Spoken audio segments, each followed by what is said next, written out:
Shropshire Lad here. You join me here in my back garden to cook up the most amazing ribeye steak on the bone. We're going to do some beef fat chips, some wild garlic mushrooms and some grilled peppers. It's going to be wicked. Let's do it.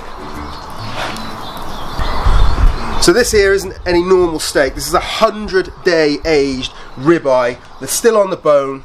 Okay, it's from a Shropshire Longhorn. It was that funky when the butcher brought it out of the dry ager that we lost a bit of the fat off the top there, but there's so much fat running through it in the middle here, and we've got extra fat which we're going to baste it with this flambadoo, which is going to go into the fire, get it super screaming hot, and then we're going to put a mixture of bone marrow and then this aged fat into that, just to make sure that the fat content's high and the flavour is there, which I'm sure it's going to be anyway. I'm going to cook it to medium because we want to make all of this fat render down. It's going to be incredible. But first of all, we're going to shoot off and grab some wild garlic, which I've noticed is growing around the back of the lake.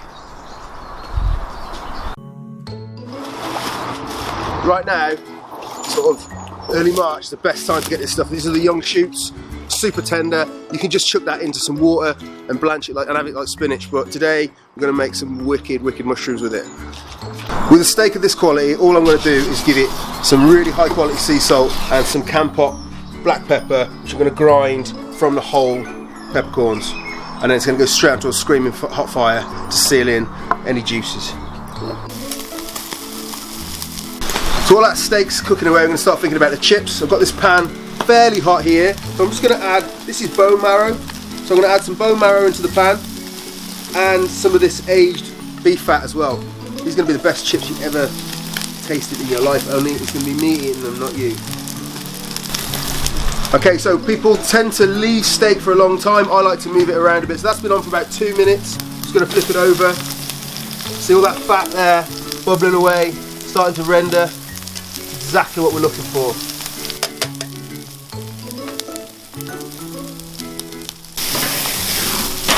Okay, so now we're going to move this off the main heat to the side here, the side of the bowl, and then I'll pull out the middle of this fire bowl, and we're just going to give it a few embers, just so it cooks slowly now.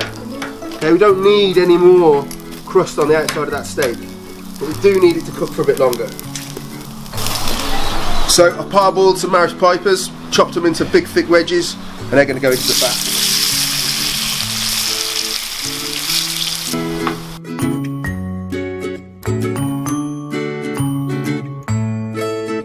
I'm going to whack all of these herbs in there and just mash it all together.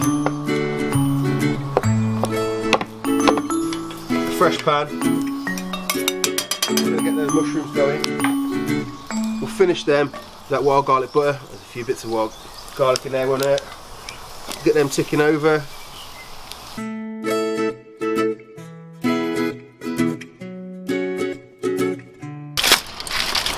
Alright then, it's time. So, as I said before, the pepper is when we hit this with the pepper now, not before, because if we put it on earlier it would be all bitter. So we just rub some pepper into that. I'm going to go for the other side too.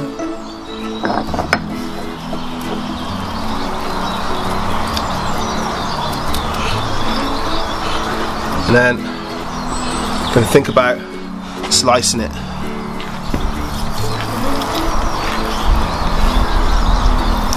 Look at that.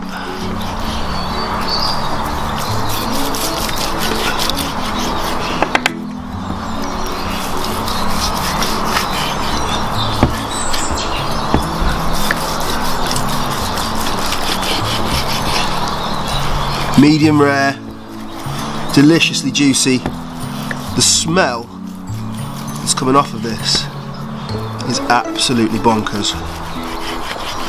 Okay, I'm going to take that to that point. Now I'm going to cut down the bone.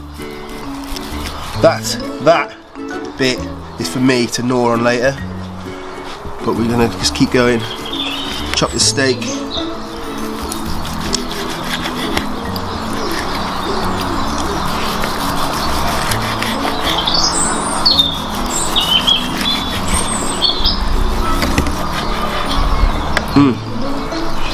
Okay, so feather that out.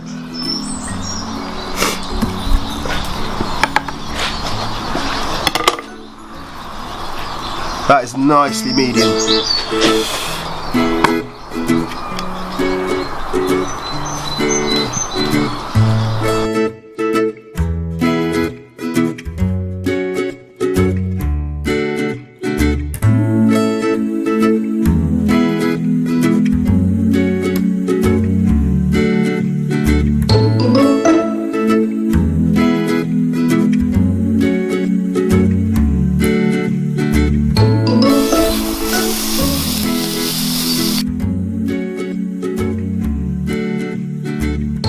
Steak dinner for two. You ready to eat this, Henry?